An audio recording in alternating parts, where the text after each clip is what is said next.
Thanks very much. The introduction alone was exhausting enough. I have to say, this is when I volunteered to do this talk, I had noticed in the work I'd done on preparing the book, and the book is just over here, by the way. Anybody who needs to take a copy away, I'm happy to sign it for you. But in working on the book, I noticed how Germany kept coming back again and again. And you know, a lot of it revolved around Germany. There are a lot of German firsts in the book, and I thought, gee, what an interesting opportunity. And I must have to thank the Goethe Institute and the director and Jutta here for inviting me to do this. It's really quite delightful. However, as you can just tell from that introduction, whew, it's a big topic. There's a great deal to it. So I'll try to move along as quickly as I can, and hope to be able to get to discussion, because really it does have to include discussion very much. So let's start with a brief, very brief reading. I think it's always important to hear a little bit of the voice of the book in this kind of thing. This is the very first paragraph of the prologue. I grew up with coal. A truck poured it down a chute poked through the basement window of our house. I shoveled it into the furnace in the middle of our cellar. After shaking the ashes from the grates, I shoveled them into a bucket and hauled it out to be taken away. I didn't have to be told that coal brought a work ethic with it.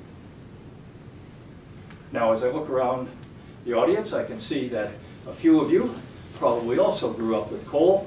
The majority of you probably grew up with oil and gas as the dominant energy source, whatever your particular energy source was.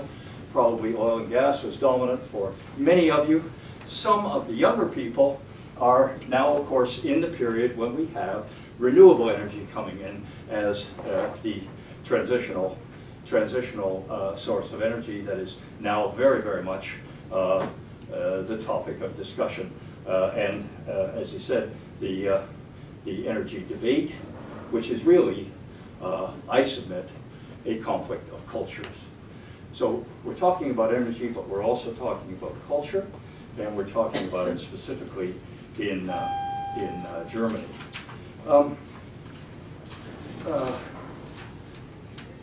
The cover of the book tells you that we're dealing with energy, and we need to ask, you know, what is the subject of this picture that's on the cover of the book? Obviously, it's a ship in some trouble in a storm. It was a very, very popular topic, of course, not in Germany so much, but in the Netherlands. It was a very popular topic. Why should that be? In the 17th century, this is by one of a couple of Dutch artists who made their living out of doing nothing but this kind of specialized subject matter. What is it a painting of? What I tell you in the book is, it's a painting of risk. Risk because, having organized the rigging of sails to capture the wind, it became possible to see how you could use the energy of the wind much more efficiently and thereby carry bigger cargoes longer distances. And this started in the late Middle Ages in Venice and in Genoa, and out of that came the capacity to actually use wind in a new way. So this was an energy transition, a new way of using wind energy, right?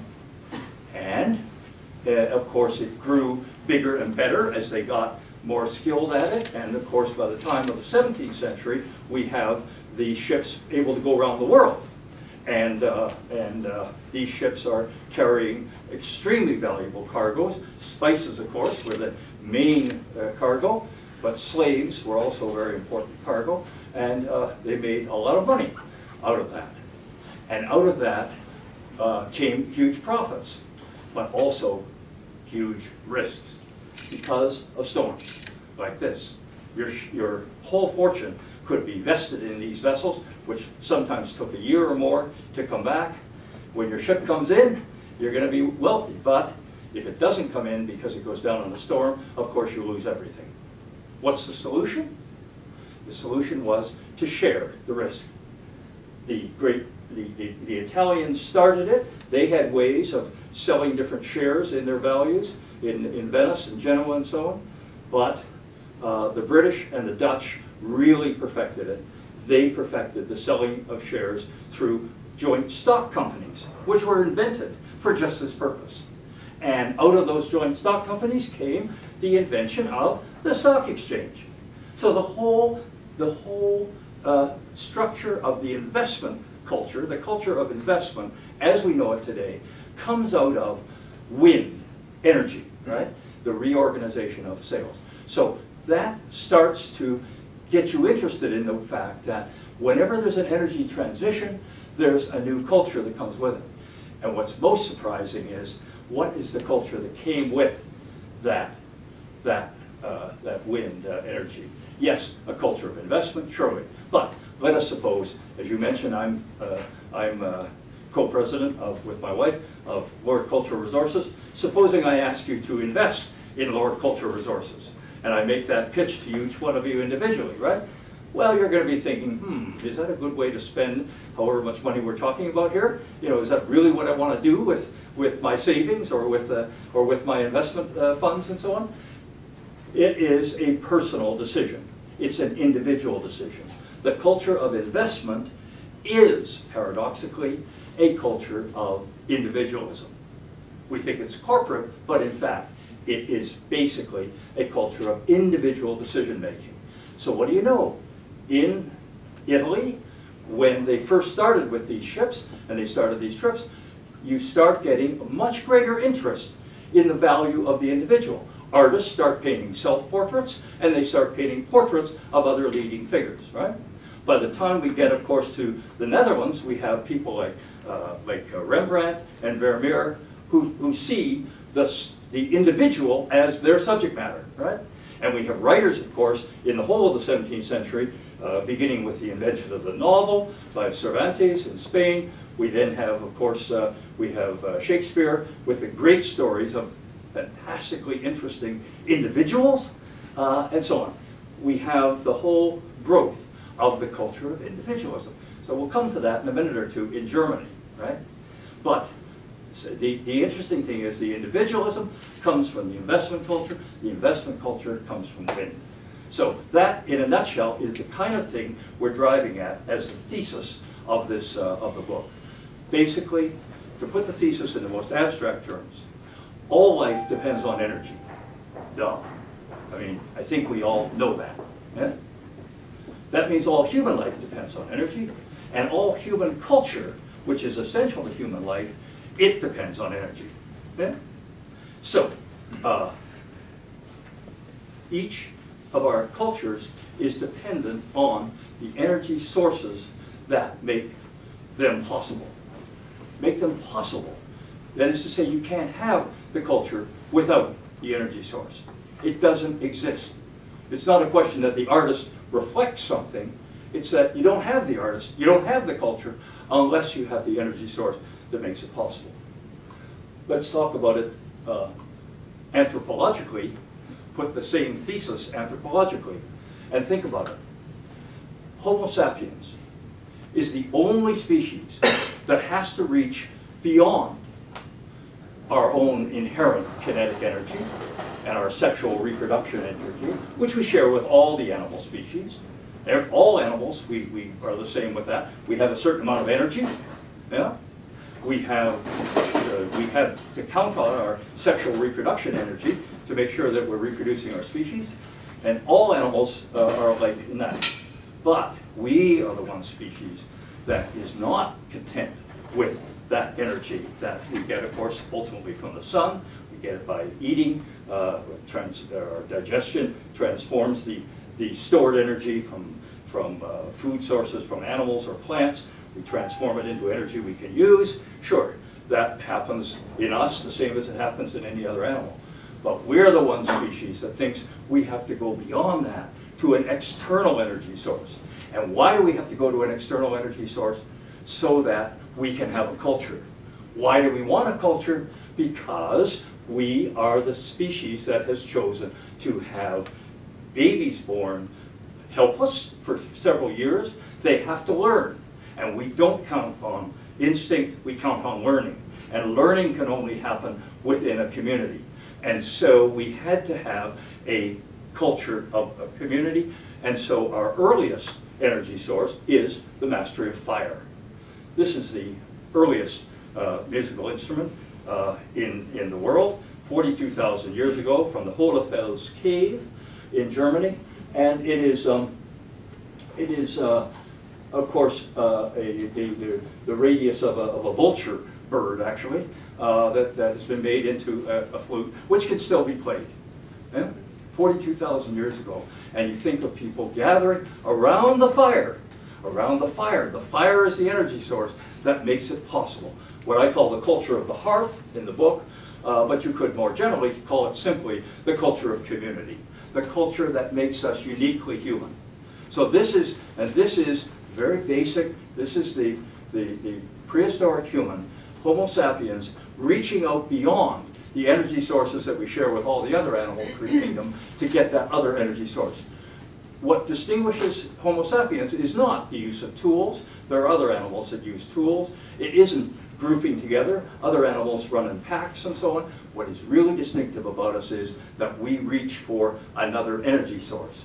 And we put it to work to build our culture. And we have to have the culture because it's the only way we can survive. Survival was a really critical issue.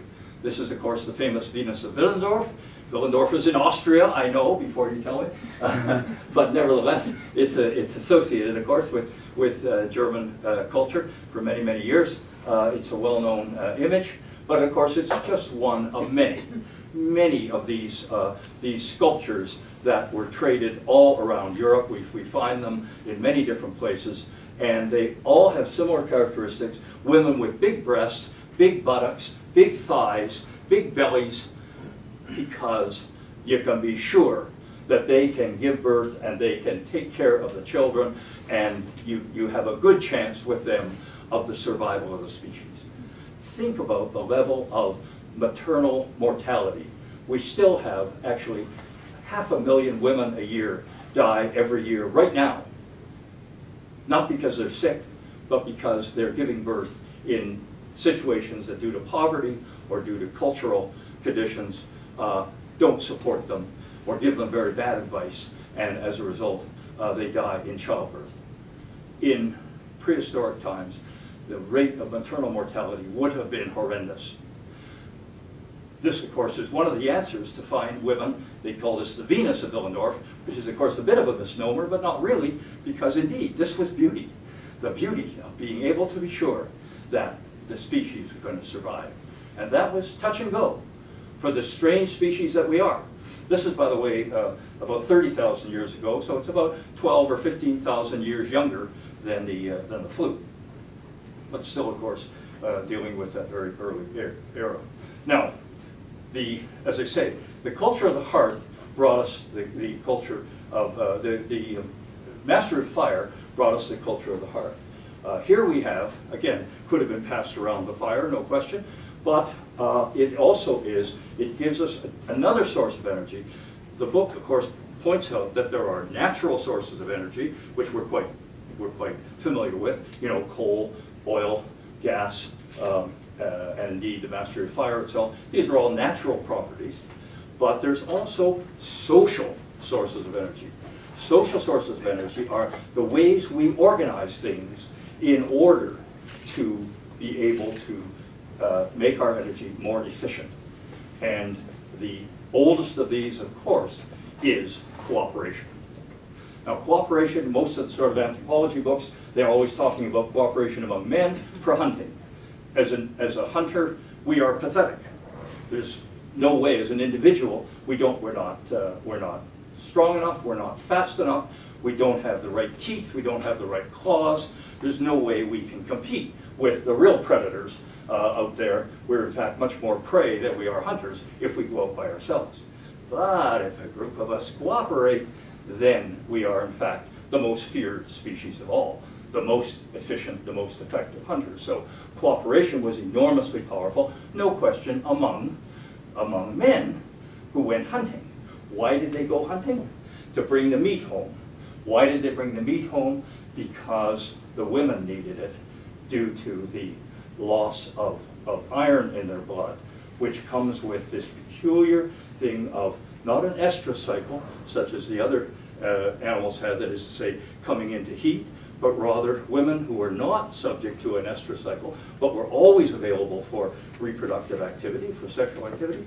But on the other hand, women who had menstruation, and then of course had childbirth, and this it's physiologically known that as a result, women have a lower iron content in their blood than men do.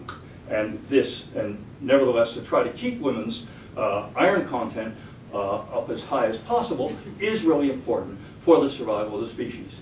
And this was understood that it's so important to keep those women alive, keep them nursing, in order to keep that young baby able to stay long enough in that community around the fire to be able to pick up the culture so that they could carry on and humanity could survive.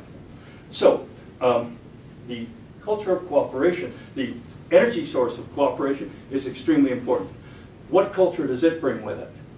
Well, paradoxically, it brings with it the culture of collective identity. Collective identity because, okay, we're cooperating, I don't know about them. Yeah? We are going to cooperate, right? I'm going to put you in charge. You're going to call the shots, tell us where to go when, you know, where to hunt or whatever, fine. Or, of course, women cooperating. This is, of course, about women cooperating. Women had to cooperate in order to learn from each other how best to preserve the species, how best to survive childbirth. And again, Homo sapiens, the only species, the only mammals where the female risks her life in giving birth, because we have these babies with these huge skulls that, you know, really are very threatening. The vast majority of animals, if you watch them give birth, there's no threat to the female's life, to the mother's life. But with humans, there is. And so that's the context in which we see these things. So the culture of collective identity is extremely important. We're the ones who are cooperating. You're the women who are cooperating. You're learning from each other. You're sharing in making sure we survive. And we, the men, we're out there hunting together, because alone we're hopeless. But together we can do great things. But those people, I don't know. I don't know. You know about them. They're not part of our collective group. So the culture of collective identity starts from cooperation as a major energy source. And of course in Germany, it has had a tremendously important history, that whole culture of collective identity. But everywhere else in the world too, of course. The whole world has had that history, but in Germany it's of course a particularly interesting subject. This is now much later. We're now up to about 3,600 years ago. The Trundholm chariot. Again, we're a little bit veering outside here. This is Denmark, found in Zeeland, the island of Zeeland. But of course, it's the Bronze Age. So here we are with bronze. Now, bronze is one of the firecrafts. The culture of that came with the mastery of fire made possible the firecraft. And what a fantastic thing. We could actually make a new form. We could make ceramics. We could make cups like this out of the firecrafts. The mastery of fire made it possible to make these, and it also then subsequently, when we were able to control the fire and get a higher temperature, we were able to do this with bronze, and ultimately, of course, with iron as well. Why is ceramics? You know, the Gardner Museum had a slogan not too long ago. I think they may still have it, which was simply "Love clay." And I said to the director there, you know, you can get away with love clay, but actually, if the AGO, the Art Gallery of Ontario, came up with the slogan "Love paint," you would find that rather strange. But love clay, we can all understand it. We all love clay. Why do we love clay? And why is bronze the subject that, oh, we must have a statue in bronze? If we want a sculpture of someone, you know, one of the great German artists must be in bronze, no question about it, right? Why is that? Because, I submit, because clay and bronze and glass, of course, these are materials that came out of the firecrafts. And the firecrafts have to do with that culture of community, that culture of the hearth that brought us together in the first place. That really great, warm, human character is what we feel when we love clay, or when we see a bronze sculpture. We feel warm about it, as opposed to something like, say, plastics. Well, you know, there's no identity with them, with the firecrafts. So perhaps there should be. But anyway, so we have the firecrafts, but of course here we have also the horse. Probably a Przewalski horse, I think they call it. A marvelous name for one of the early ancestors of the horse. It looks like one of those, or one of the relatives anyway. And of course, remarkably, it is poised by this precursor of the Celtic or the Gothic civilizations. We have, of course, the wheel. The incredible development of the chariot, of the wheeled vehicle that the horse can pull. But in this case, of course, the horse is actually also, you know, on wheels, and then of course it's pulling the sun. Some have argued that it might be the moon, but I think the gold inlay laid over the bronze is clearly to make this the sun. So the sun, of course, is the ultimate source of all energy, but so is the horse. Animal power, a very important source of energy. So we have a chapter in the book on animal power and the culture that came with it. And very simply, it is the culture of domesticity. As Ian Hodder, the archaeologist, said, in order to domesticate, we first had to become domestic. These are people who have stopped being hunters and gatherers. They are now settled, and they are able to indulge in animal husbandry, to take care of the animals, and get the tremendous advantage of animal power that comes with it. We go forward fully into the Middle Ages. This is Strasbourg Cathedral. Again, I know it's French. Strasbourg is in France, but it was a German architect. And in fact, Goethe referred to it as the genius of German architecture, that he felt that this was the real expression of German architecture at its finest. In the Middle Ages, there's a lovely thing here. If we can just watch the rose window there, and we'll go back here and now look at the sun, and they're almost in the same position in the two pictures. So I thought it's just kind of nice because, of course, what the rose window is doing. First of all, it's in glass, stained glass. The great celebration of stained glass is a great celebration of one of the firecrafts. The firecraft enables us to make stained glass. So we have the same warmth about stained glass. It's why we awe every time we go into a great church like this and we see the stained glass. Awe. You know, that is precisely us responding to the warmth of the firecrafts that comes with that culture of the hearth. And of course, what the rose window especially does is it brings in the light from the sun. So it's a very legitimate kind of, it happens to be, the two slides happen to correspond, but I think it does really work very well. This is bringing in that light into the cathedral. This is a cathedral completed in 1439, begun about 400 years earlier, so done over many years, but done by German architects and builders. The status of the church and what culture it is preserving in the Middle Ages is, of course, the whole period of the Middle Ages in which, in the whole of Europe, and particularly Northern Europe, we have the importance of wood. 90% of the wood that's been chopped down, it has been estimated 90% of it was for firewood. That is to say, firewood was the major energy source we're dealing with in the Middle Ages. That, of course, brings us into where was the wood? Of course, it was in the forests, and you have the great German culture of the fairy tales all set in forests, because the forest is actually an extremely important part of existence in a society that is dependent on wood. as the Middle Ages was. You can't go very far in medieval history without getting involved with the stories of the really terrible punishments that were visited on peasants or serfs who dared to chop down wood on forests that were owned by or controlled by the lord of the manor or the monarch or the duke or the baron or whatever. The punishments were just horrendous. I mean, basically, people were drawn and quartered, torn apart of the limbs. You know, really terrible things could happen to you for daring to chop down wood. It seems out of all proportion, except when you understand that wood was what oil and gas is to us today, what coal was thereefter. Wood was critically important, and that, of course, led to very considerable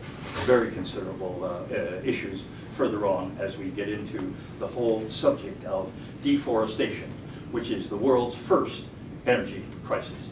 We'll come to that in a minute, but just briefly to reprise what we started with about wind on our sails. In Germany, of course, we did not have the direct involvement with the maritime culture, but we did very much have the culture of investment in places like Regensburg, Augsburg, Nuremberg. We had a lot of involvement with it. This is the Moneychanger and his wife. This is actually by a Dutch artist, Marius van Reymerswale, working in Florence. So not to do with Germany at all, but it does certainly, it is of the period that shows you in the 16th century the emergence of the importance of the investment culture.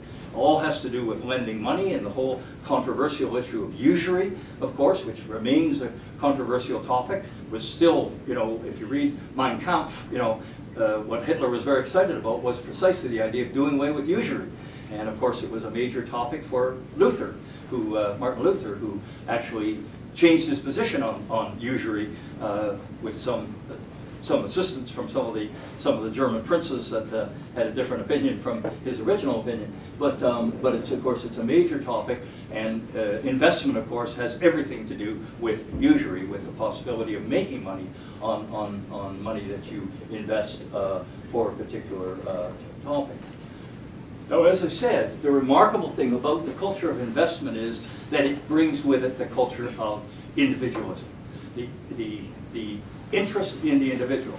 Now, does this mean that Dürer is thinking about, when he's making a self-portrait, that he's thinking about investment and so on? No, not at all.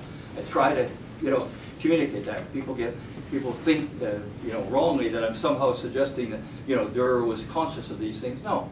What it is that the ideas that are associated with that new phenomenon of the culture of investment put into general awareness the importance of the individual. Individuals are now seen to be much more important than they were in the Middle Ages. And so artists become aware of that and think, you know, in my art, I can express the individual. The individual can be there. It's very much like right now, you can see it if you think about renewable energy and the values of stewardship, of sustainability. Everybody's talking about it. What does it mean? I don't know, you know, you can start a fight at any cocktail party just by saying renewable energy, and immediately all these people line up on this side and those people are against, and you know, you can get great discussions going on the subject of renewable energy, and it's all about sustainability and so on and so forth, right? How come?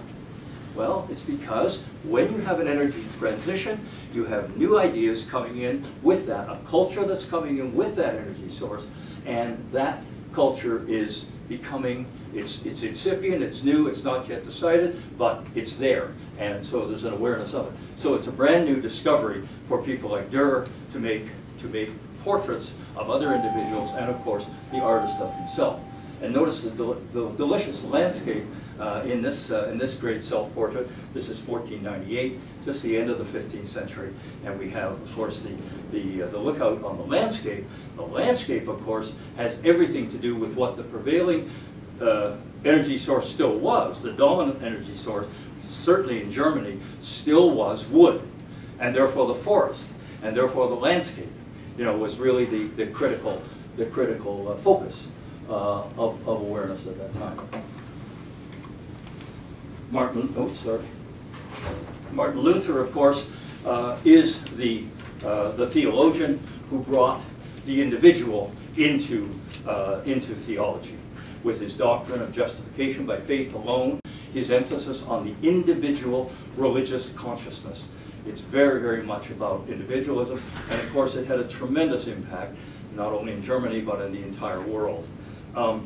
This is a painting by Lucas Cranach, the younger, another artist, of course, who thought, yes, Luther is an important individual, so I should be painting him. You know, it's and there's a commissioning of portraits of individuals because the individual is thought to be very important. But Luther, of course, is taking that culture into the whole world of theology. Remarkably, Luther was quite concerned about wood, about the disappearance of wood, and attributed to him is really a remark that he made in one of his writings. He comments, sort of half-jokingly, but you can see the point of it. He says, "Judgment will be nigh when the world runs short of good friends, good coin, and good wood." Good coin is the investment culture. Good wood is where the energy comes from.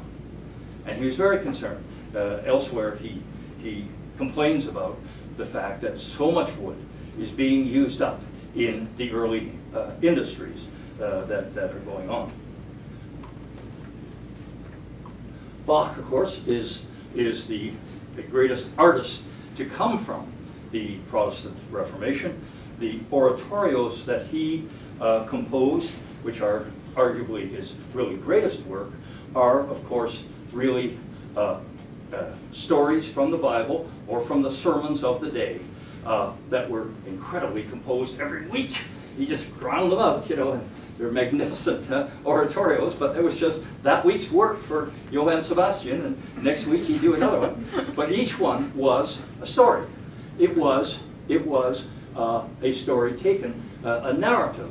And you see how the emphasis on the individual fits with that. They were like little operas.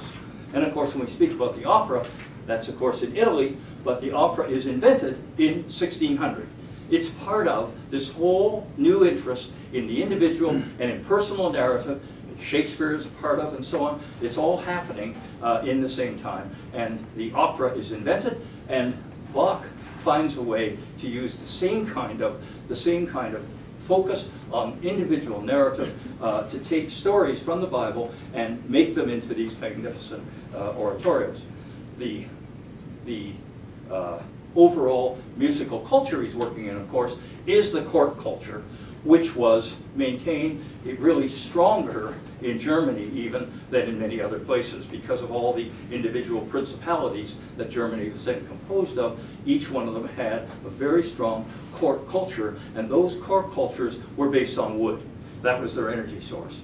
And so they are very much committed to the culture of property, which is the culture that came with wood.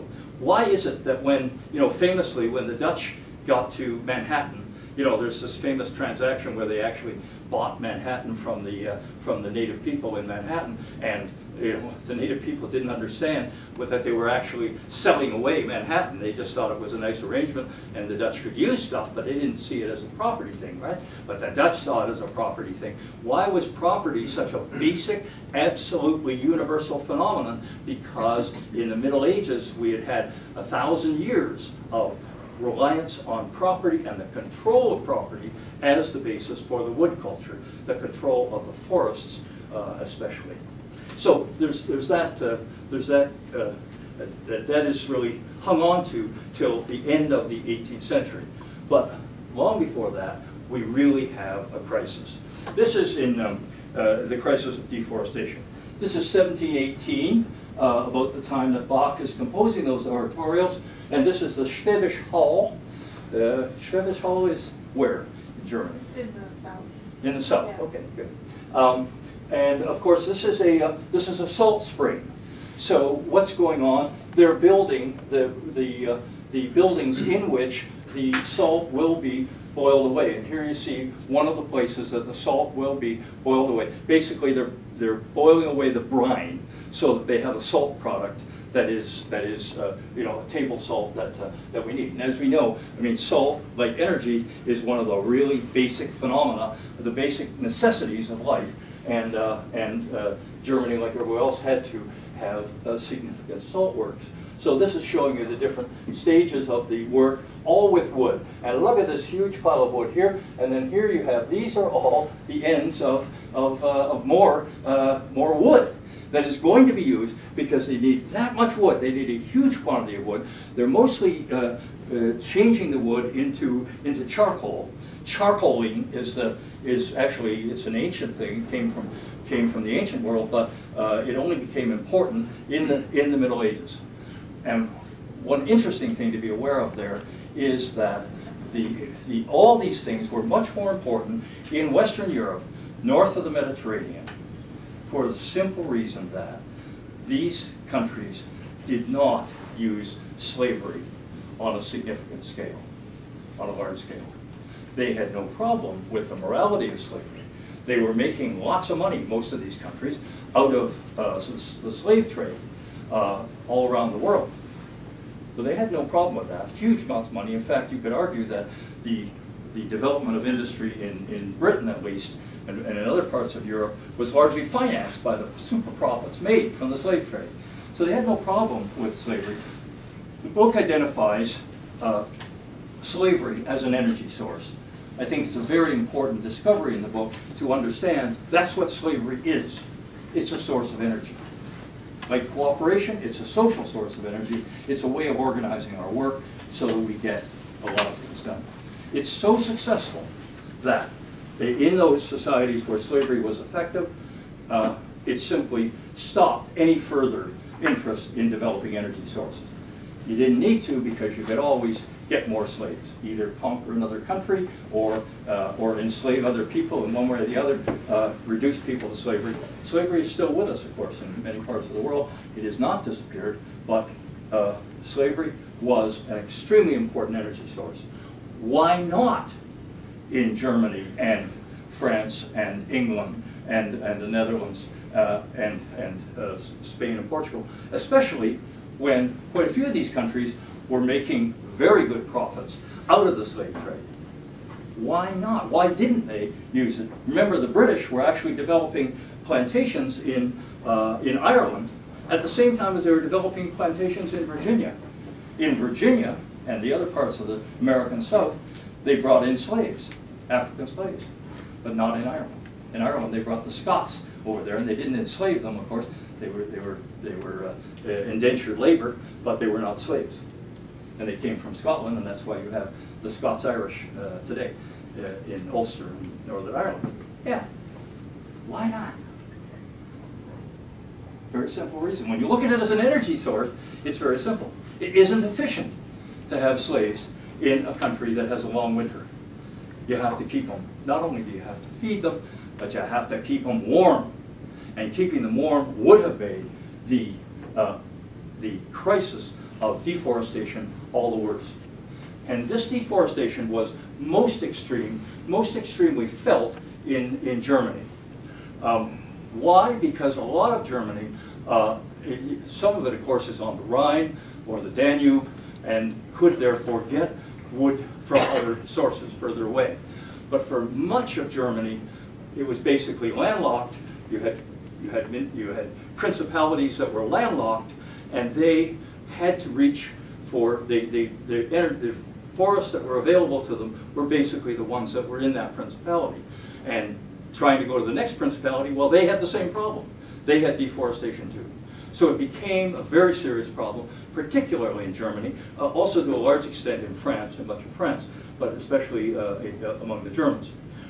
As early as 1348, we have a report that forges in Germany can't get wood due to charcoaling, due to the charcoal burners. Charcoal uses up an enormous amount of wood, and it's made into charcoal because charcoal is much more efficient to burn. Basically, you pile a whole lot of wood into a kind of cone, you heat it all, and it's all smoke inside this thing, and you reduce the a huge amount of wood to charcoal, and then you can use the charcoal. It's much more efficient as an energy source, but you've destroyed a whole lot of trees in order to do it. So that was really the basis of what industrial development was happening. In the Ruhr, the very first iron forges, believe it or not, in the Ruhr, were actually fueled by charcoal. And they were sitting on the world's greatest coal mines, the greatest in Europe anyway, greatest European coal mines, were right below them, but they had not yet turned to it. They were using wood. And of course using up enormous quantities of wood. So in 1618, this is a German first, in 1618, a guy named Franz Kessler publishes The Wood Conserving Art. And that is, it's a pamphlet, but it is actually the first publication in the whole history of the literature of energy conservation. So if you're in the energy conservation field, start your bibliography in 1618 from Franz Kessler, The Wood Conserving Art. It was followed by a lot of other pamphlets on all sides of the subject, culminating in just about a century later, 1713, just about the time of this engraving, Silvicultura Economica. The Latin name translates, of course, as economic forest culture. And it's by Hans Carl von Carlowitz. And it was there in 1713 that, as the introduction pointed out, the word Nachhaltigkeit is first held up. Sustainability as the goal. Von Carlowitz says we have to reorganize, we have to work towards sustainability, and Nachhaltigkeit. It's the first time worldwide that the term is used as a goal. So the Germans invented sustainability. You can use that, and the next time it comes up in a cocktail party or something, it's very useful. Well, of course, we Germans invented it. It's true. Franz Kessler said, Karl von Carlowitz, Hans Karl von Carlowitz, 1713. And in the book, in his book, this is a full-scale book by this time, not just a pamphlet, and he holds forth two ways of doing this. One is, of course, conserving wood with more efficient furnaces, and the other is, of course, turning to peat or coal. Interestingly, and the book goes into this, really what's interesting is the Dutch had this similar problem, and they turned to peat. They had lots of peat right around all the Dutch cities. And so it was easy for them. They didn't need coal. They had coal, of course, but they didn't bother about it because they had lots of peat. And that's the way they got through the 17th century. The golden age of the Netherlands was fueled by peat. Seemed like a great idea. But by the end of the 17th century, they were running out of peat. And then they had to say, oh, gee, I guess we better look at those coal mines, because by this time, the British were way ahead on developing coal mines. So it's a very simple way of understanding. When you look at the 17th century, the Netherlands, they invent the stock exchange and the joint stock companies at exactly the same time as Britain. They have 3 wars with Britain. They win most of them. They give away Manhattan only because they want one of the Spice Islands that they gave it away for, right? That's what the Dutch are all about. They're in a great position all through the 17th century. So how come in the 18th century it's just, oh, the Netherlands? Doesn't matter anymore. Because they ran out of peat.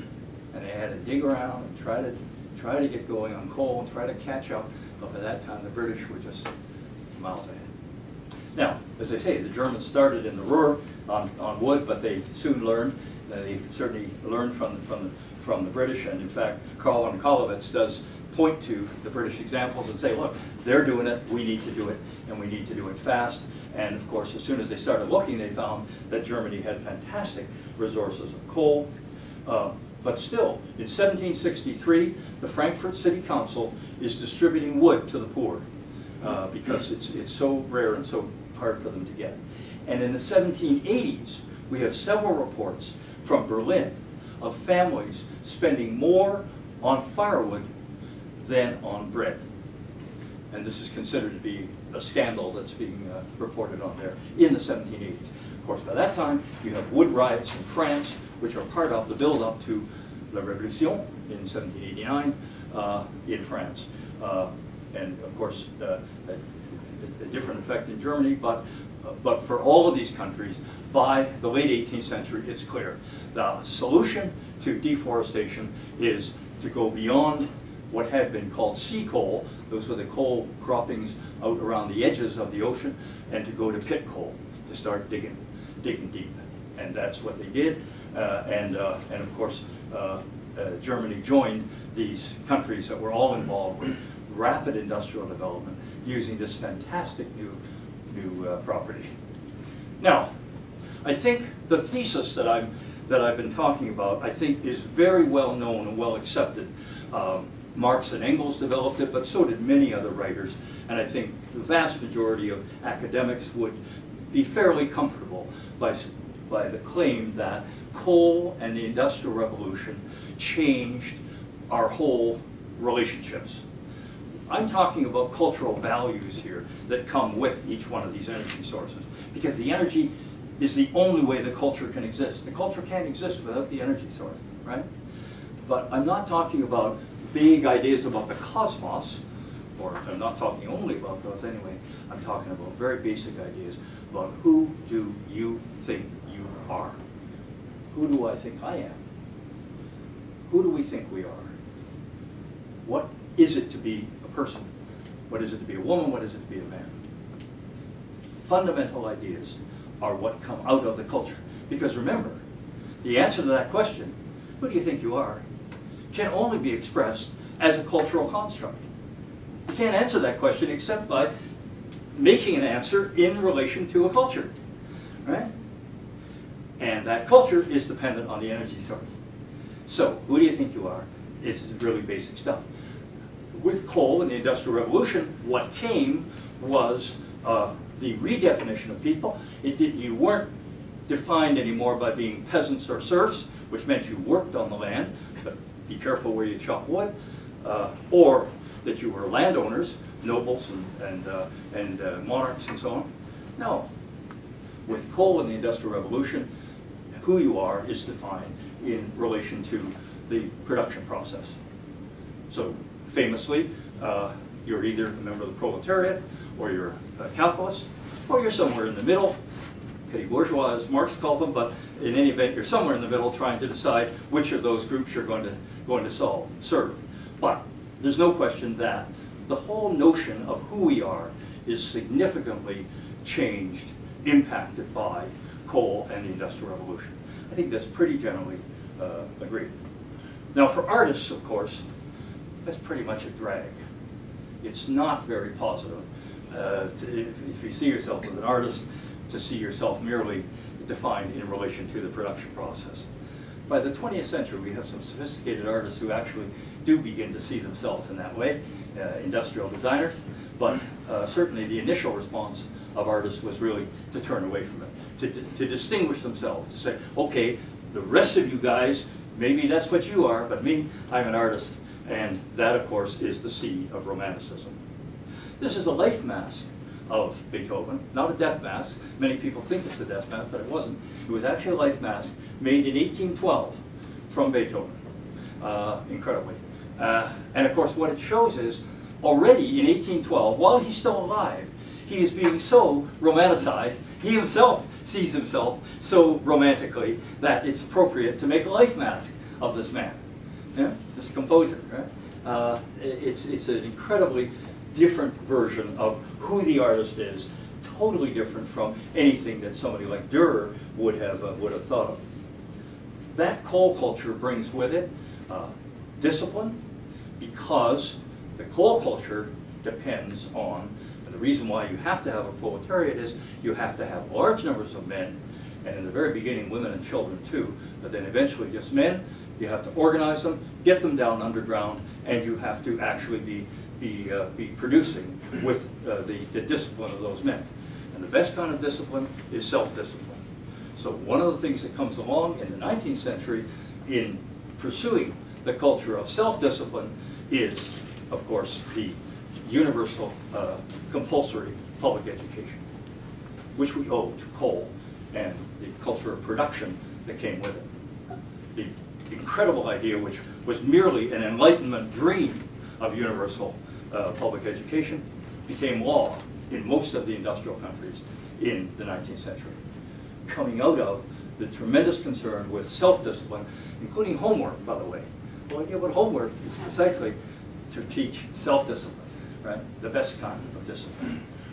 And of course, class consciousness. The social class consciousness is something that just comes with that whole culture. But Romanticism removes the artist from it, and of course, famously, I don't have to introduce this gentleman to you here in the Goethe Institute.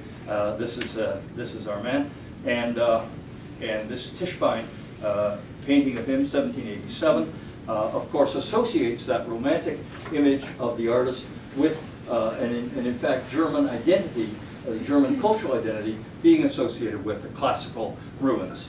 He's in the Roman Campagna, and the association by Tischbein is quite specific. The collective identity of Germans is associated with the ancient world, the great classical ruins. Meanwhile, of course, the pedestrian reality of life in this new world is exemplified by Biedermeier furniture. This is 1820s Biedermeier furniture, and I love these. This is of course Celtic. This is a Celtic image here. The figure here, and this bit of Celtic imagery here, integrated with the wood. Very comfortable mass manufacturing.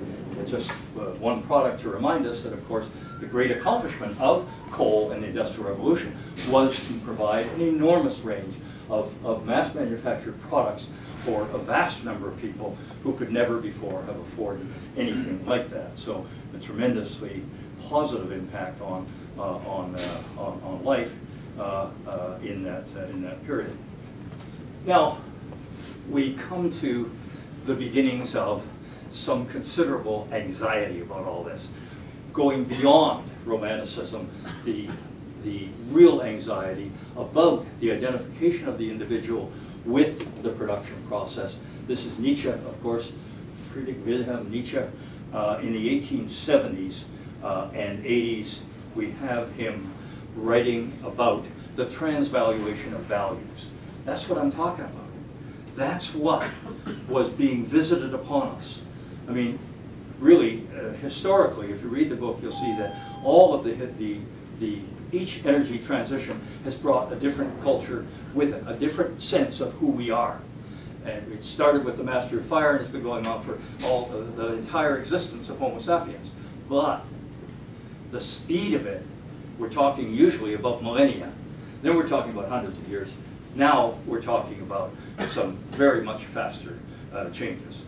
In this period, of course, in 1879, just 4 years after this photograph was taken, 1879, we have the first commercially successful light bulb, thanks to Edison. We have the first light bulb. And electrification is not in itself a source of energy, it's an application. It does have its own source of energy in hydro energy, and that's, of course, very important. But right from the beginning, it was possible to produce electricity from other energy sources, from coal initially, and then from oil and gas, and eventually from nuclear and so on. And nowadays from renewable. Electrification has been teaching us since then, for now 135 years or so, has now been teaching us all that time that it's possible to change the world. And so the culture of production that came with coal now becomes, with electrification, becomes transformed. We now have the culture of transformation. The confidence in the ability to change the world originates from the example of electrification. You know, oil lamps had been around for a while, and they gave a nice glow and so on. If you got close to them, you could do some reading and so on. But with an electric light bulb, it's very different. It changes night into day. If you can change night into day, what can't you change? It's a tremendous challenge to the world. Right afterwards, one of the very first applications is the electric elevator.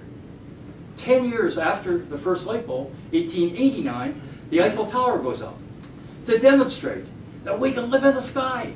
We can live as high as we like. We can work as high as we like, right? We're only on the 2nd floor here, but we could be on the 102nd floor. We know that now. And we knew that, we discovered that in 1889. You can work as high as you like. You don't have to, you know, grub around on the ground anymore as you used to. Wow, you can change the world. Skyscrapers, of course, became possible for architects. You know, just incredible, the changes that were possible. And we don't really pay enough attention to that now because we're still living in it, of course. But early 20th century, we have electric appliances. In the home, in the factory, in the office. Wow. And especially it changes women life. The life of women, the status of women, totally transformed because of the application of electrification to everyday life. Of course, then the transformation of entertainment, communications, radio, television, so on and so forth, film, recordings, what have you. Everything is dramatically transformed. And beginning in the 30s, and then onward from there, we have the possibility of air conditioning. We can change the climate. We can not only change night and day, we can change the climate. If we can change the climate, what can't we change? What does this tell you about who you are? It tells you you can be an agent of change. It challenges you to transform your values. Not only to define yourself in relation to production, yeah, that's true. That's the overall context you're working in because of the Industrial Revolution. But you can change the world. Possibility of changing the world. You can see the difference if you read a couple paragraphs of Marx or Engels where they're analyzing the culture of production, the Industrial Revolution culture. And then you turn to a couple paragraphs of Lenin, and it's a whole difference. Lenin is in the period, and of course the famous slogan in the Soviet Union. Lenin was asked by a journalist, and they made this into a poster that went all across the Soviet Union, was asked, well, what will communism be? And he said, communism will be the power of the Soviets plus electrification. Electrification. It is the challenge that you can change the world. And of course, it's a challenge on every possible level. And artists took it as a challenge of modernism. The possibility to actually use their understanding of color, of form, of function, and so on, put it all together in architecture or in design or in works of art and make a whole new world. An incredible mission for art that had never been conceptualized before. And that's what comes out. So we have Nietzsche writing about the transvaluation of values, the genealogy of morals, one of his great titles. Genealogy of morality, it's sometimes translated. I'm sure you have it in German here, the original title. And of course, the concept of the Übermensch, the Superman. Much discussed as to whether or not it's the same as the subsequent Nazi idea about, you know, the super race and all that sort of thing. But really, for Nietzsche, simply the idea that you could become something greater. You could become somebody super, right? So again, here, I think with Nietzsche, Germany has another first. The first real conceptual grasp of the potential of the culture of transformation. You can become an agent of change. You can become something greater. And of course, for the next 100 years especially, from 1880 forward, we get nothing but the culture of transformation based on the examples of electrification that keep pulsing us. And you know what? We're still there. Because IT, digitization, is the one we're living through right now. It's changed everything. Changed knowledge, changed work. You know, if the computers went down here tonight, I wouldn't be speaking to you, right? Because, you know, nothing happens, right? You couldn't get in the door. You know, it's absurd how dependent we are so quickly, how dependent we have become on IT and digitization. Here's, of course, the reality of the culture of production. This is Kittikovitz, Weberzug, the March of the Weavers in the 1890s, coming out of the actual strike that she and her husband, who was a doctor specializing in treating the poor, but they were actually working with this weavers population. And these, of course, are the proletarians, and the vast majority of the people And this is, of course, realism, as opposed to Romanticism. This is the realism of really identifying with the social class consciousness that came with the culture that began with coal and the Industrial Revolution. But the reason why Kitakovitz is doing this subject, and the reason why this image has become universally known, is, of course, because this is part of the cultural transformation. The possibility of changing all that, of changing the status of these people so they're not suffering as they are there. They had been locked out, of course, and this was all part of the transformation of what had been a home industry into a factory industry with all the controls that came with it. That's what was happening. So this is very much part of the cultural transformation. Now here we are again venturing outside a little bit. You may say, hey, wait a minute, this guy is Norwegian. This is Edvard Munch, of course. And you all know the title, you all know the image, because it's been on T-shirts, it's been on coffee mugs, and so on. It is, of course, The Scream, 1895, same date as the Kitakovitz, by the way. Why have I got it in a talk on art and energy in Germany? Because Edvard Munch was despised. He was ridiculed in Norway. There was actually a movement to commit him to a mental institution because of his art. It was decided by some of the Norwegian worthies that he ought to be hospitalized because clearly he was a madman. And this was quite serious, and he had to really contend against it. They didn't do it, actually, but they did threaten. In 1892, 3 years before this, he was featured in the Berliner Künstler, and in fact, Kaiser Wilhelm closed the show, saying that it was obscene and disgusting. That was in 1892.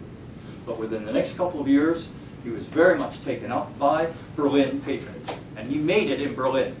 And in 1908, by the way, the Norwegians eventually accepted it, and they gave him an award and so on, gave him a commission from the university and whatnot. He suddenly became, but only because he had made it in Berlin. You know, he proved himself that you know the Germans knew that he was important. Because in 1894, the first book on Munch was published in Berlin, and it was published in German. So again, this is a first in Germany. And his patron, the major patron that came forward to him, was Walter Rathenau, who was the director of AEG, which was the electrical equipment manufacturer in Germany at the time. And he was the major patron that really started buying these works. He was, of course, Jewish. He later became foreign minister, and he was assassinated because of that, right? Walter Rathenau. But in his early years, he was the decisive patron who made the difference for Edvard Munch. Now, what is this picture about? I ask this of audiences all the time. Does anybody need to know why she's screaming? In the book, I suggest we don't need to ask, because we know. We know that it comes out of precisely that anxiety about who we are, who we can become, which is what has come from this whole history of energy sources that have led to whole different cultures about exactly the definition of who we are. So here we are now with German Expressionism, of course, a very full statement of a culture which I refer to as the culture of anxiety. And the interesting thing about the culture of anxiety is it comes out of all this stress, but it actually eventually gets identified with nuclear energy. And it is so thoroughly identified with nuclear energy now that it's very difficult to have a conversation about nuclear energy that's rational. And of course, it has everything to do with the German decision to completely turn their backs on nuclear energy after having used it quite a lot to rebuild Germany after the war. But the culture of anxiety is building from Nietzsche forward, from Munch forward, with the Scream. It's a culture of anxiety, and it's about the same modernization, the same culture transformation is going on the positive side, but on the other side, you have anxiety about precisely this transformation of who we are and who we can be.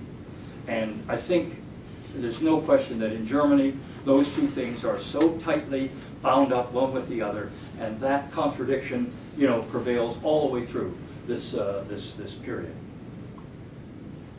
This is, of course, actually called improvisation with horses, so we're still staying with horses, but you can see the horses don't matter at all. They're a little caricature in the upper left corner.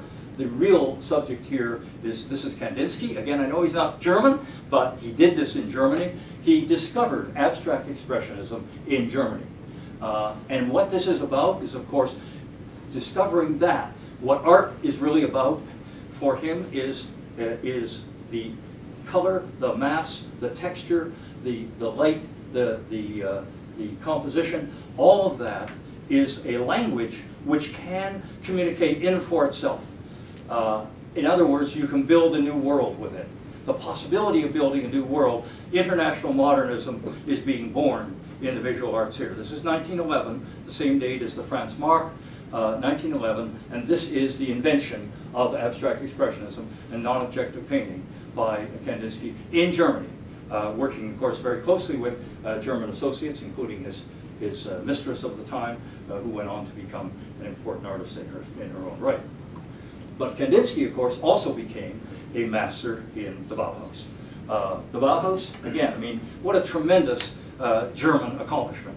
In 1919, the year after the wreckage of World War I, you have the creation of what is simply the world's greatest design school ever. The greatest single way of teaching people about art was invented in Germany. Walter Gropius, of course, conceived it and built it.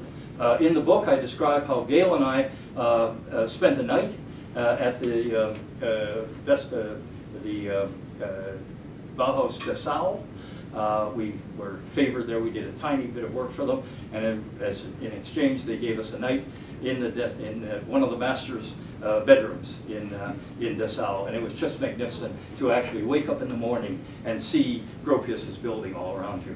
The proportions and so on, it just sunk into you. Even 24 hours, you know, you had this thing, including the staircase, of course, which is the central staircase in the Bauhaus Dessau. This is Oskar Schlemmer, painting it in 1932, just after it had actually already been abandoned because they'd had to move to Berlin.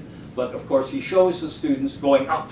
They're going up because, and they're of course going to use exactly the characteristics he has in this picture, which is to say color and mass and form and so on. They're going to use it to change the world, and they did. Fortunately, thanks to, I shouldn't say fortunately, but anyway, thanks to Hitler and the Nazis, they closed the Bauhaus within 3 months of taking over the government in Germany, and as a result, most of both the students and the teachers were dispersed around the world, and as a result, the Bauhaus teaching went everywhere, and as a result, the whole world has changed. This building we're in and everything around it is all due to that, the teaching that went on there, and it was based on the notion that you could analyze what the world was made of, and you could rebuild it, and of course make it functionally relevant. So Marcel Breuer's chair, of course, stands for all the things that came with it, and in every possible field, from typography through to architecture, you can see the effects of it. And what a difference from the Biedermeier chair with the Seska chair of Breuer, 1928, actually conceived in the Bauhaus.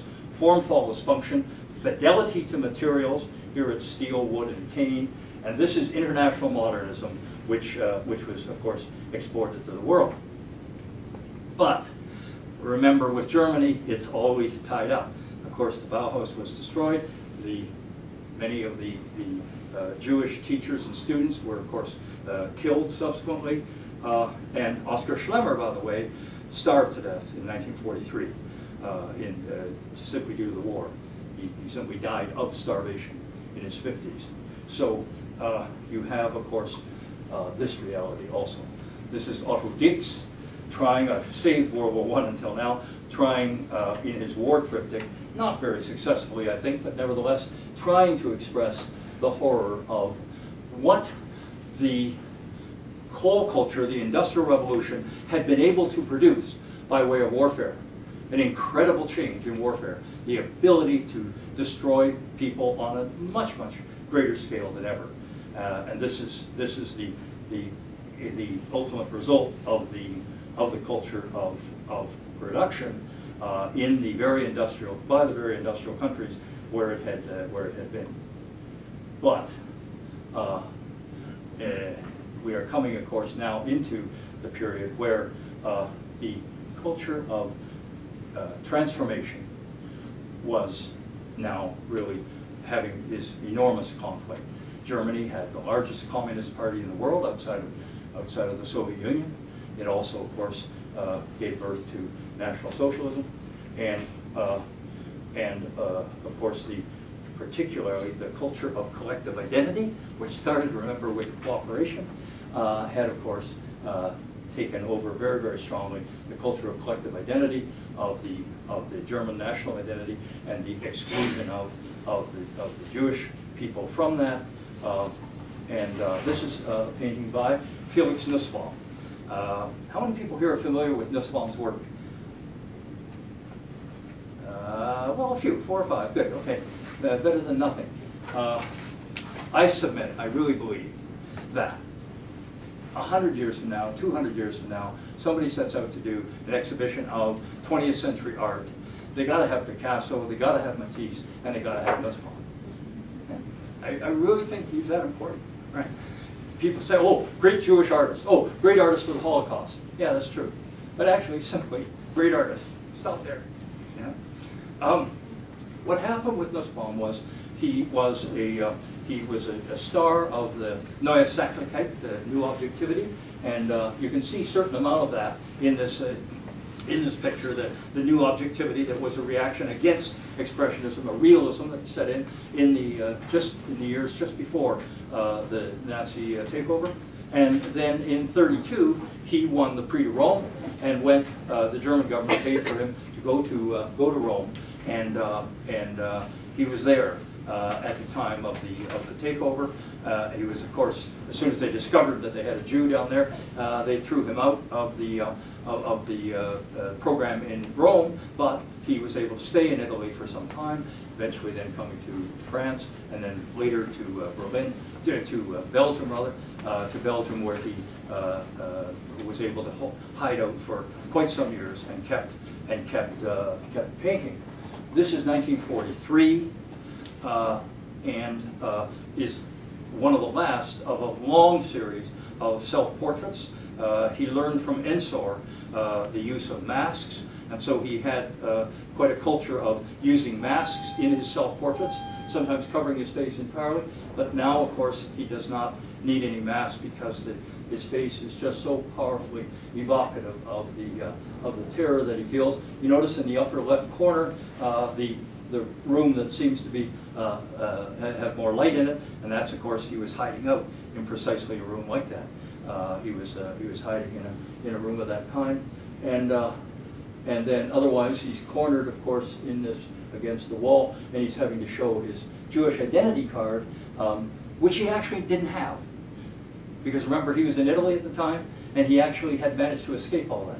He never actually had one, but he knew that that's how he would be judged, and so that is his very powerful painting of that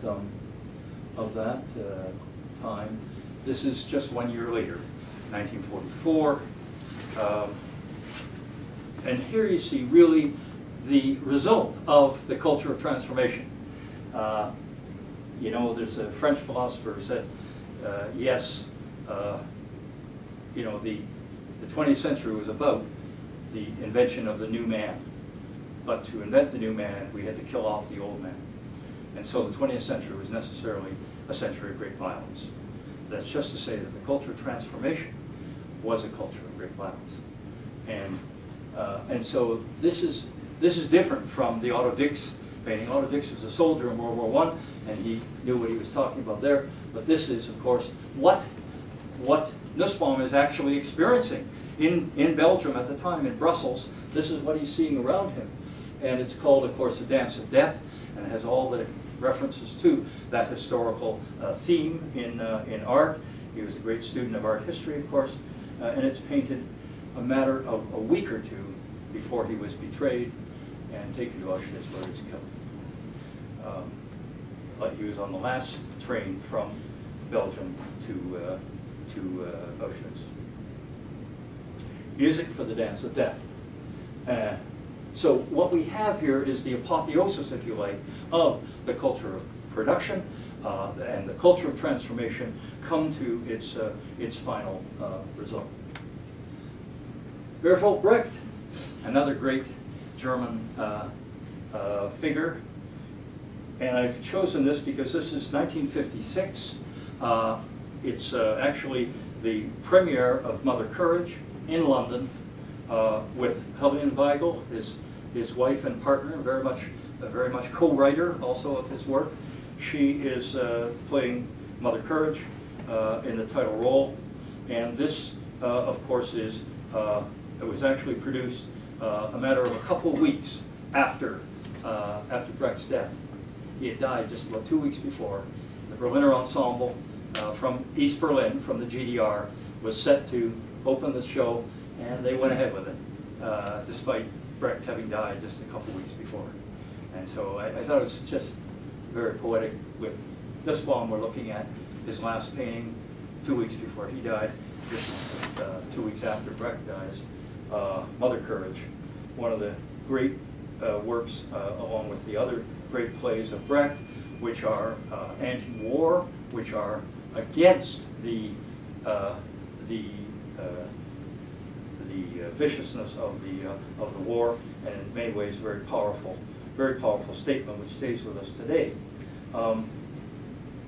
And at the same time, of course, it's very much, Mother Courage is very much a statement of the culture of anxiety.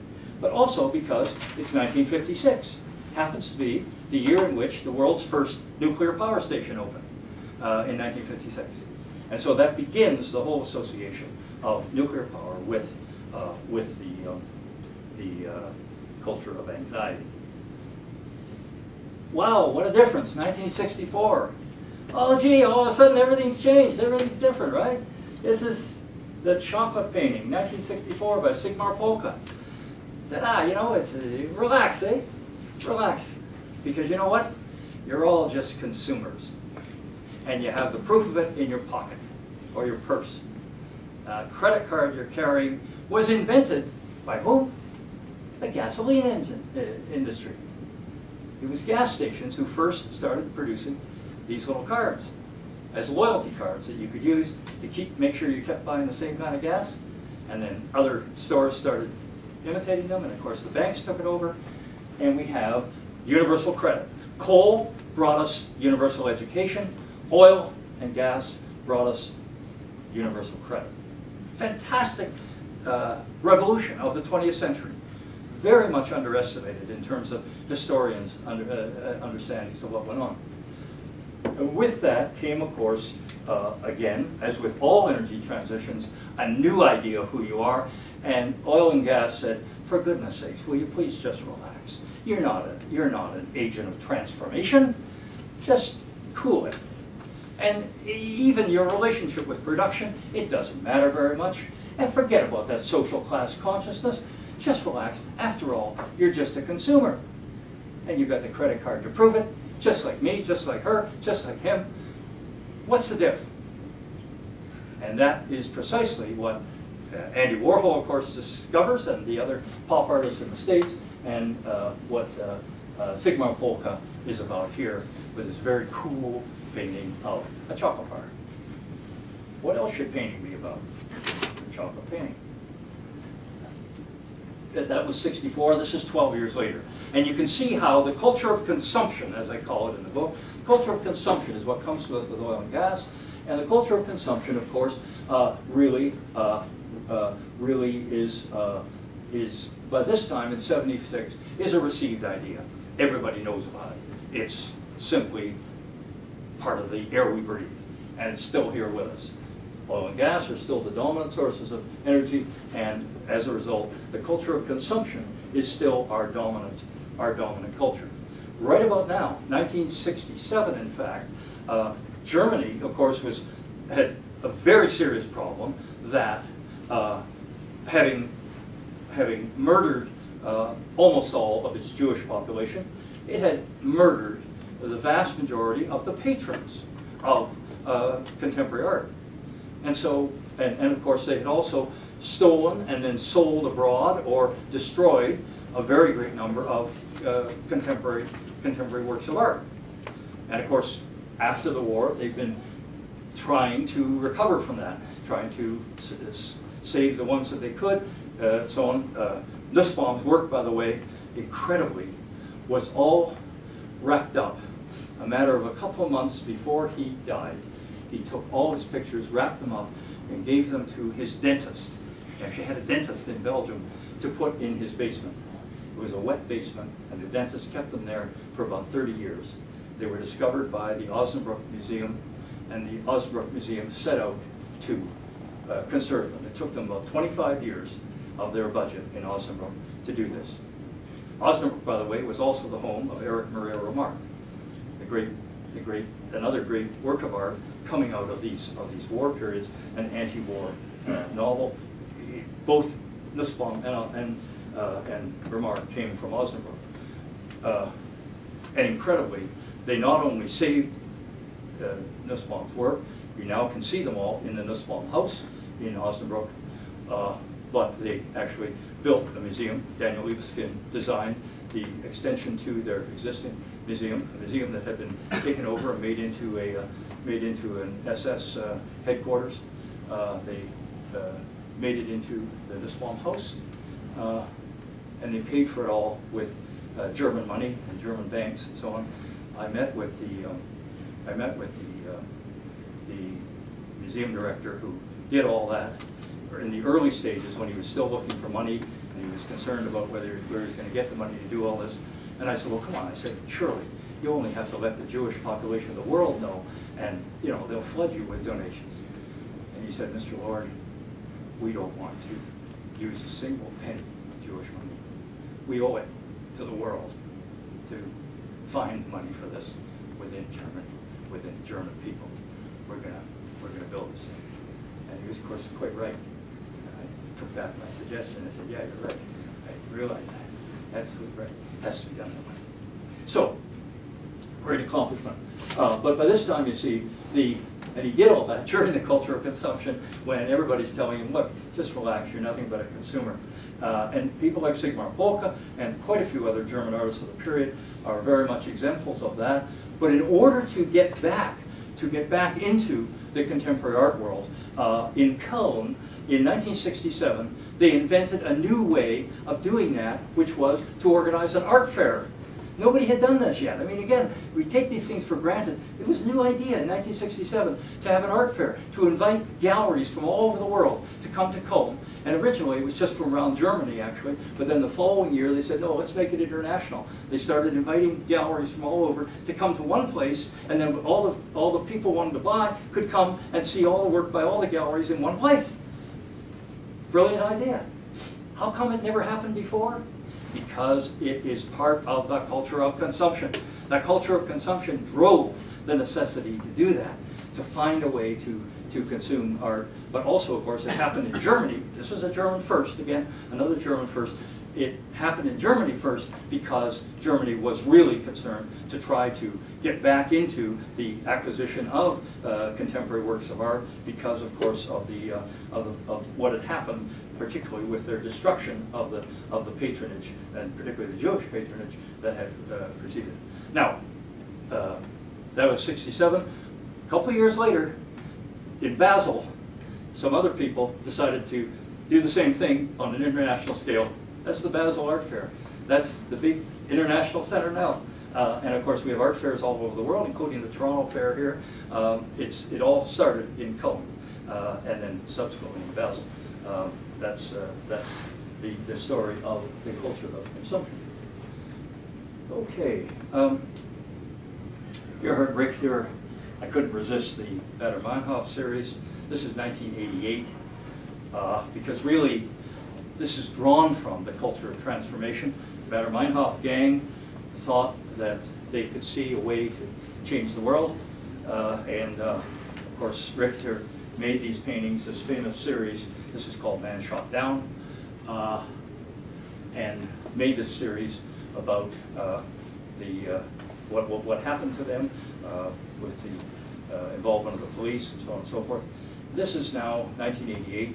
This is long after the Wirtschaftswunder in the West, which is going on at the same time as Brecht was producing all those plays in East Germany. So you have a kind of a continuation, a kind of etiolated continuation of the cultural transformation in the GDR, and in West Germany you have the Wirtschaftswunder, and then this culture of consumption that comes along that we see in Sigmar Polke and so on, and then you have a re-entry of the culture of transformation, a great struggle around it with the Baader Meinhof gang and what happens to them. Very powerful series of paintings by Richter on that subject. And finally, this is Frankfurt, 1997. The Commerzbank Tower, which at the time was viewed as the leading green skyscraper in the world at the time. So again, this is the German first in, of course, the turning towards renewable energy. The architect is Sir Norman Foster. I know he's not German either, but it happened in Germany, in Frankfurt. And of course, by this time, the sustainability is now becoming a household word. Because we have a new energy source, and like every other energy transition, it's bringing in a culture of who you are. And it says, you know what? You can be a steward. You can be a steward of the earth. You can be a steward of your own body. You can be a steward. You don't have to just be a consumer. You can actually, there's something else you can be. And that is stewardship and sustainability. This building has 9 3-story gardens. We're looking at one of them here. And it's a 12-story garden atrium in the very center of the building. It uses gray water from the cooling towers in the toilets. It has office windows. You can see 1 or 2 of them that are open. You can actually open your window in a skyscraper. Incredible. There are water-filled grids in the office ceilings that cool them in the summer. And then in the winter, it uses solar power to help heat the building in the winter. So big advance in 1997. And this is the time when Hermann Scheer, a name that should be familiar to all of you because, I don't know, does everybody know the name of Hermann Scheer? He's a major figure in renewable energy because he, along with a guy from the Green Party, I have a note on him as well. Oh yeah, Hans-Josef Fell was his collaborator, but Scheer really led the charge.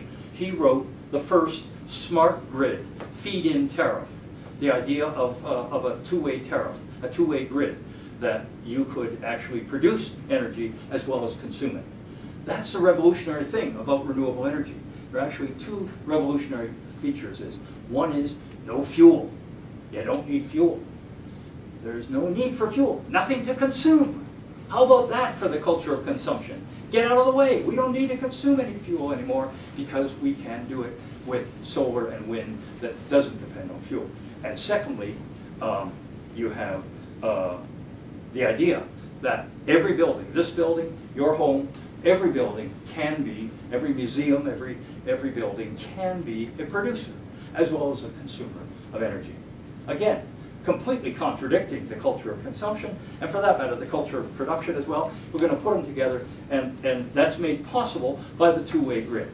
And it was Scheer who devised that for the first time, and he got the Bundestag to approve it in 2000 as a basis for Germany's early investment in renewable energy. And Germany really deserved a better treatment than it got, because just as England had been the first in the Industrial Revolution, Scheer really put Germany in the leadership. And it still has, among industrial countries certainly, has the leadership in that field. China has, of course, found ways of producing solar panels cheaper and more abundantly, and as a result, they're selling a lot more solar panels than Germany is now. But nevertheless, Germany was, first in the field and really major in it. Of course, the Danes were doing great things too on a smaller scale, but Germany was really the first who did that. Here's a quote from Scheer. "This is a transition from fuel business to technology business. from energy dependence to energy autonomy. I call this the technologic of energy sources.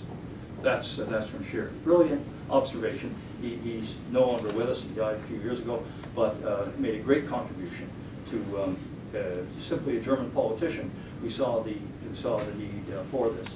So you don't have to be just a consumer. You can now be a steward.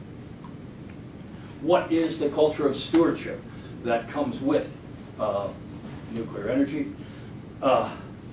First of all, there is earth art, the whole field of earth art. And I'm going to finish this talk now with just a couple of examples of this, because, of course, you have one of the great practitioners in Germany of the culture of stewardship, Anselm Kiefer. Notice that he has done all his work in France for some years now. He found it necessary or preferable to move to France. This is, of course, one of his most famous works called Margareta, 1981. She is identified as a guard in the Holocaust in a poem by Paul Celan, who's a Romanian Jewish but German-speaking and German-writing poet, in a poem called Death Feud, at least in English, that's the translation. The fronds of straw, that's actual straw, and they refer to her yellow hair. At the top of each of them, you can see a flame, and then in the lower part, you have the ash. You have actual ash being used to represent her victim in the poem. Her victim is called Shulamit, the Jewish victim. Celan, of course, experienced the death camps himself. And the poem comes out of it, and Kiefer translates it visually here in a very famous rendition of it. From my point of view, this, in addition to all that, and so it really is kind of the end of the cultural transformation in many ways, you also have here an example of the culture of stewardship of the earth, because of course Kiefer's work is so deeply embedded in the German reality, the German forest, the German landscape. And this is a perfectly typical example. This is quite recent. This is 2012, just exhibited in the Gagosian Gallery, and I think it was in Kiefer's retrospective in the Royal Academy just last year. List 1,000 Blumen blühen. Blühen. Is that reasonable? Let 1,000 flowers bloom. Of course, ironically, one of Mao's famous statements. So coming out of the culture transformation, let 1,000 flowers bloom, and as we all know, it was a little bit meant in a couple of ways, because yeah, you let 1,000 flowers bloom, and the result is that we then can see which are the ones that are more problematic than others. The whole culture of the earth in Germany, we have, as I say, we have the whole culture of the forest and so on, the tremendous importance of that, and wood and what have you, and of course Hitler's invocation of that, Blut und Boden, blood and soil, very, very much on Kiefer's mind all the time. But here, this is part of his Morgenthau Plan series, which is quite recent, just in the last few years. He's done this actually in his new studio in Paris. He has a huge studio outdoors in the south of France, but he also has now a studio in Paris, and he's done this series of landscapes, this is the German landscape as it might have been if the Morgenthau Plan was implemented. For those of you who are not aware, Henry Morgenthau was the U.S. Secretary of Treasury, I think under Roosevelt or under Truman. I think it was Roosevelt, probably, under Roosevelt. And in the latter years of the war, he devised a simple plan for Germany. He said, look, as soon as we have conquered, we have a real opportunity to solve the German problem once and for all, simply by making it Europe's breadbasket. It's great for producing farm goods, for producing food. Do not let it industrialize again. The problem is Germany, when it gets industrializing, then you get all these problems. So let's not do that anymore. Let's just have a completely rural Germany. Great idea.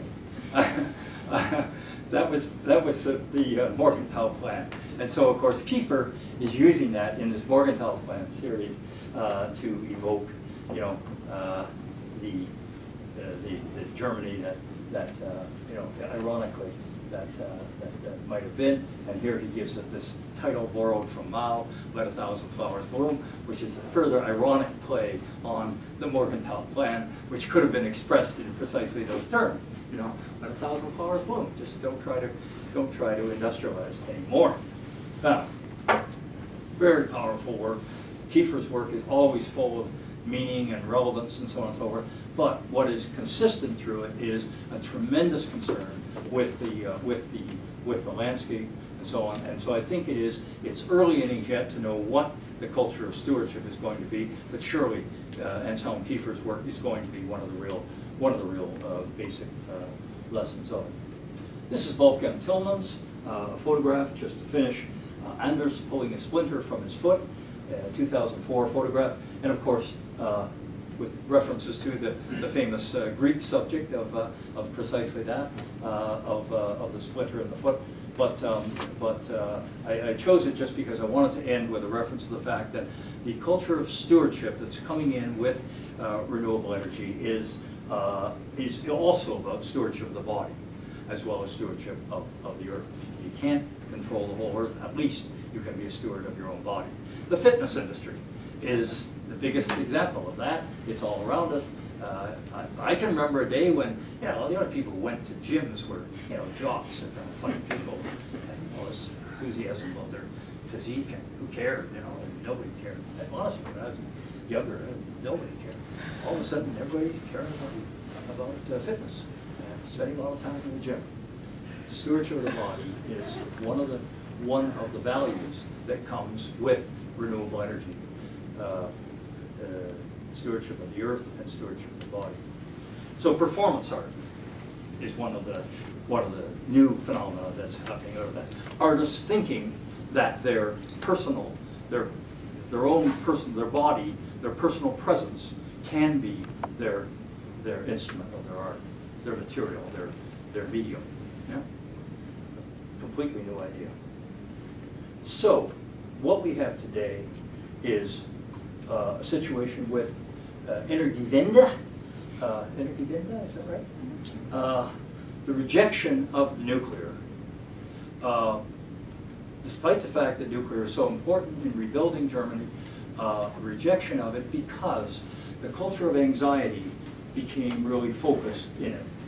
At the same time as the Holocaust, of course, in '45, we have Hiroshima and Nagasaki, we have the atomic bomb, and then, of course, 12 years later, as I say, in '56, you have the first peaceful nuclear power plant, actually in England, and then through the '50s and '60s, we have peaceful nuclear energy.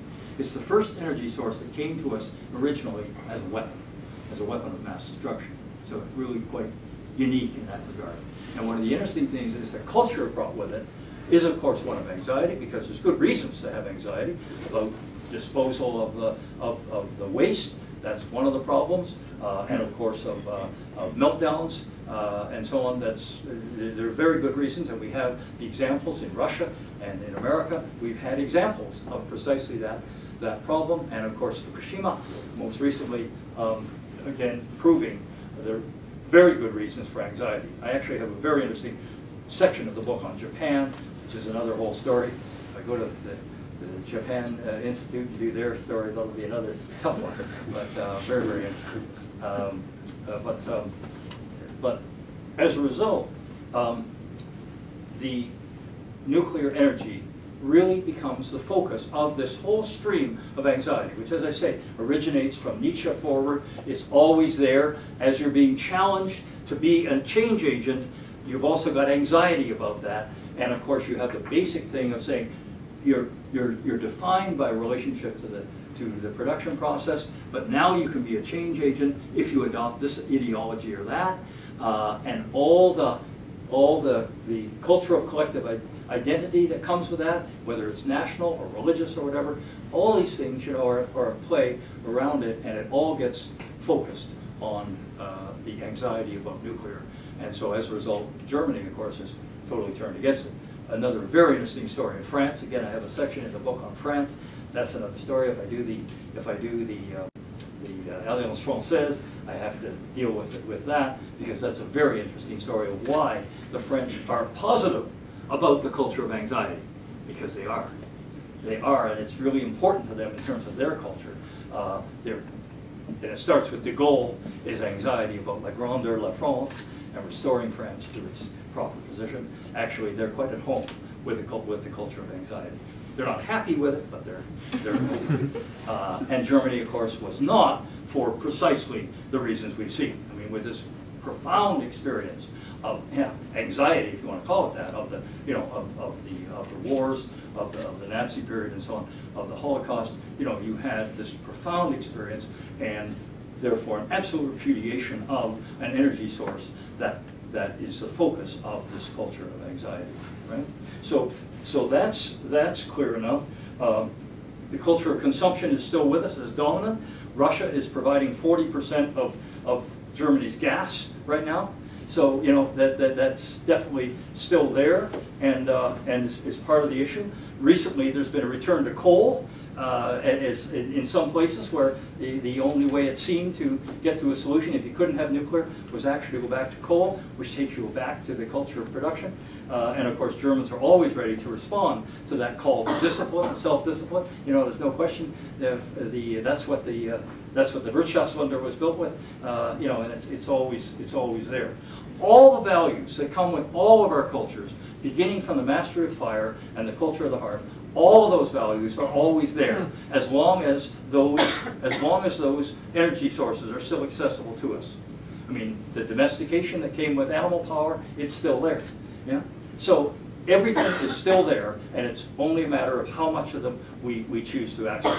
But some of them are dominant. Definitely right now, the culture of consumption is dominant with oil and gas, but as energy transition is coming in, it's becoming more and more important. My prediction is that in this century, we're going to have more and more, and Germany has played a leading role in it, and is in a very good position to continue to play a leading role in the transition to renewable energy and the culture of stewardship. And Germany will do it with a historical consciousness, more so than any other part of the world. So thank you very much for this opportunity to explore all this, and I'm delighted to discuss if we have time. Yeah, let's maybe take 2, 3.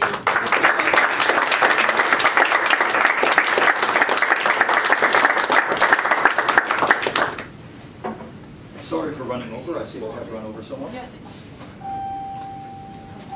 Yes. At the beginning of your talk, you mentioned the development of energy, fire, and the materials that they use, which influence culture, the Stone Age, the Bronze Age, the Iron Age, coal, oil and gas. What I missed was the semiconductor age, what we have now, and obviously the effect of the use of semiconductors in computers and communications has a profound effect on culture, and not just in social culture, but these devices are actually used in art as the tools of producing art. Yeah. Thank you. And it happens in 50 years. Yeah, it's a very good point. First of all, I see the semiconductors simply as an extension of the culture of transformation, which begins with electrification, begins with a light bulb, and carries on from that. So I simply see it as an extension of that. However, you touch on a very good point, which is that the effect of the semiconductor, it's true, has everything to do with one of the really profound aspects of the culture of stewardship, which is much more pervasive and will become very important, I think, in the culture, and that is the importance of storage. The whole business of renewable energy depends on our ability to store it, right? And storage has become a very positive value. Again, it's something none of us really thought very much about. It was just, who cares, store stuff wherever you like. But storage has now become a very positive value that everybody's very involved with, and it's because of the potential for storing data. data, I submit that data are nothing but stored energy, congealed energy, if you like. That's really what data are, and data storage and energy storage are on a continuum. One of the really interesting things that's happening is the development of data-based art, which, again, with reference to semiconductors and so on, is very, very interesting applications of data-based art to the evolution of new forms of art. And I just didn't have time to get into all that here, but it is certainly one of the things that's happening, and it is going to get to be much more important in this century.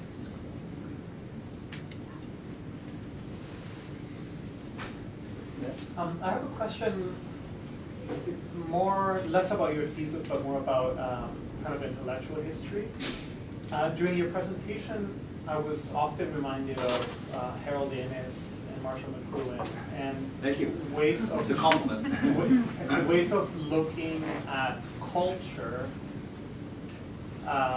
let's say from material basis.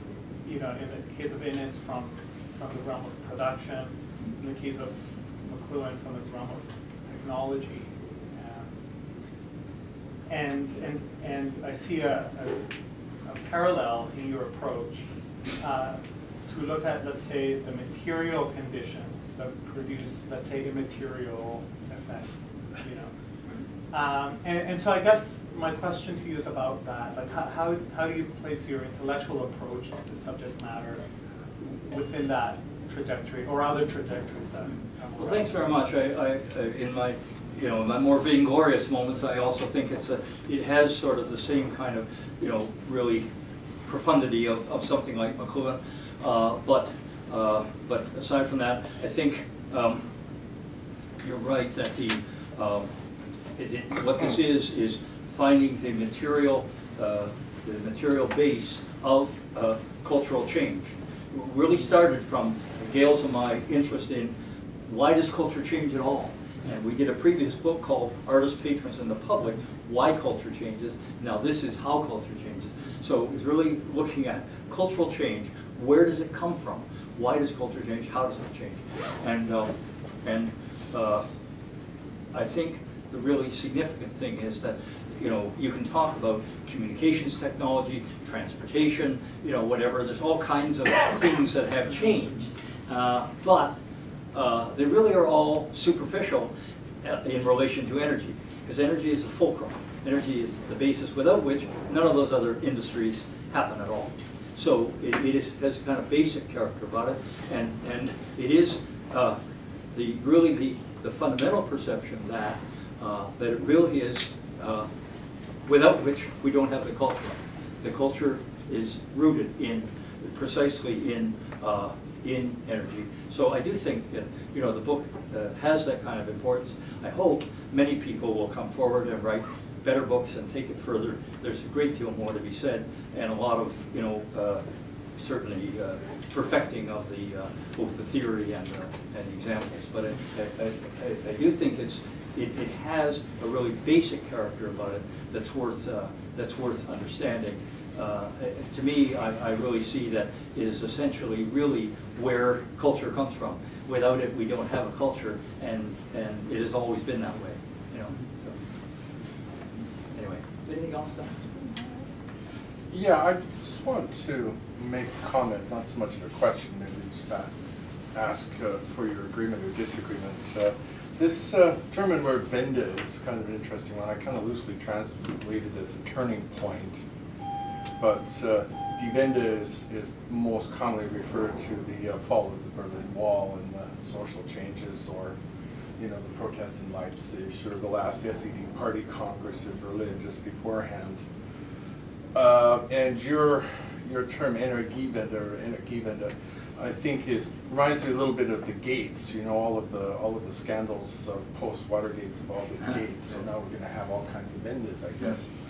But I think, according to Mikhail Gorbachev, who's an interesting figure in the original Wende, he said that the cost of liquidating the Chernobyl mess, which ran into the billions of dollars equivalents in rubles, probably had a great consequence in the fall of the Soviet Union. So would you consider that the first Energiewende?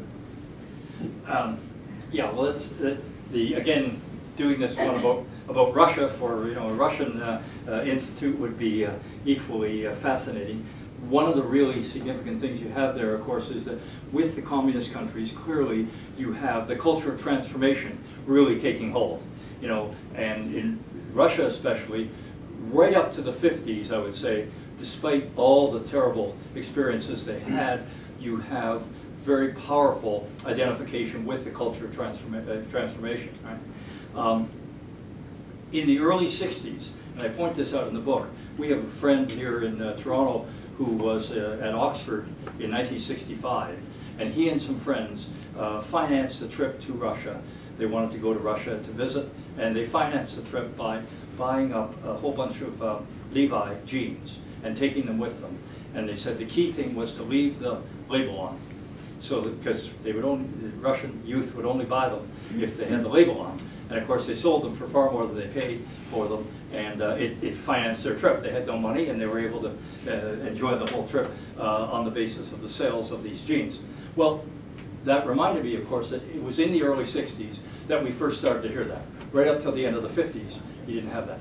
But what happened in the 60s was you started getting the replacement of the culture of transformation with the culture of consumption.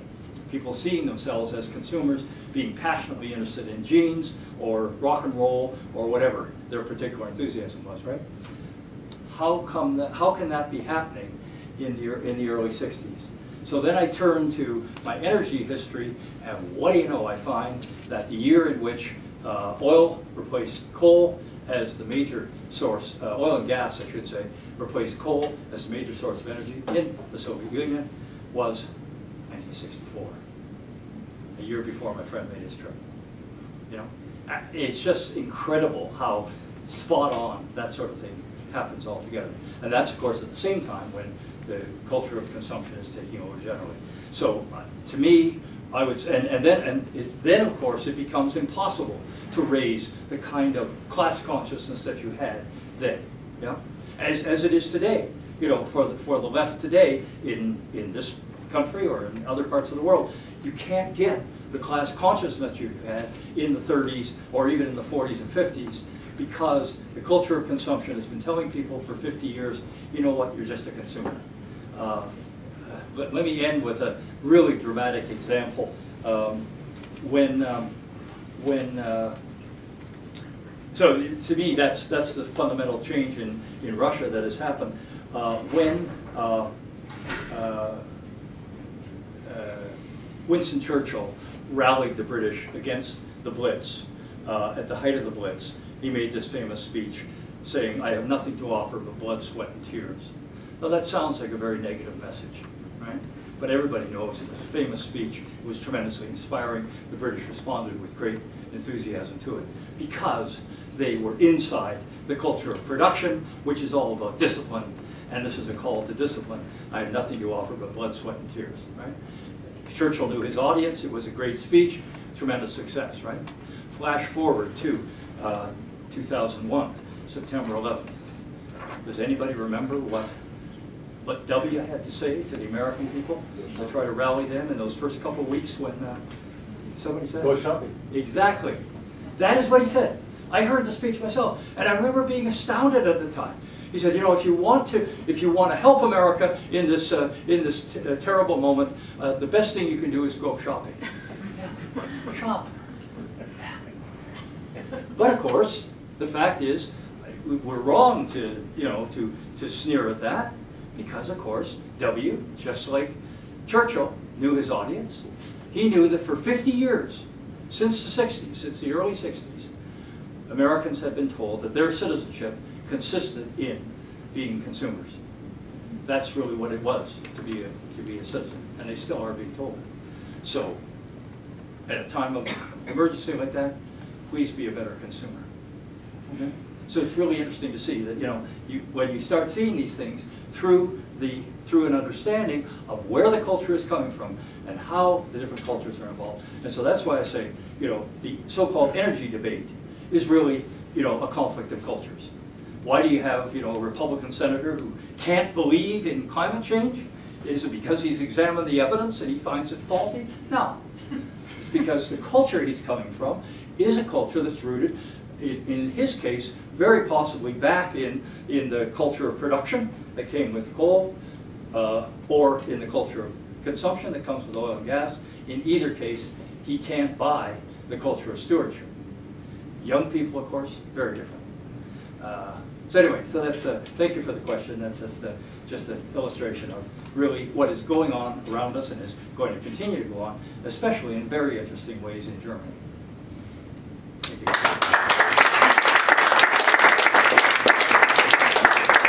Thank you very much, Barry. I now realize, of course, this should have been a 10-week course at the Goethe Institute. We will, in German, and we'll test you afterwards, of course.